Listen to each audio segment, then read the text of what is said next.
కాబట్టి విశ్రాంతిని అనుభవించాలంటే, నెమ్మదిని అనుభవించాలంటే, మనశ్శాంతిని అనుభవించాలంటే, ప్రశాంతతను అనుభవించాలంటే ప్రశాంతమైన స్థలాల్లోకి వెళ్ళటం కాదు, సినిమాకి వెళ్ళటం కాదు, మందు ఆగటం కాదు, సీరియల్ చూడటం కాదు, ఇవన్నీ కాదు. ఆయన మీద ఆనుకోవటం ద్వారా విశ్రాంతి, ప్రశాంతత. అది మొదటిది. రెండవది విశ్రాంతి రహస్యం.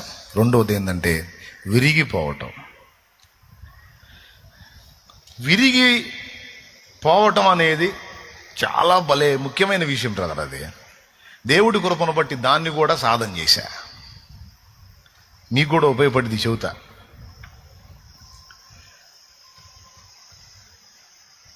విరిగిపోయిన వాడికి రెండు లాభాలు ఉన్నాయి. విరిగిపోయిన వాడికి ఒకటి, విరిగిన వానికి దేవుడు ఆసనుడు అవుతాడు.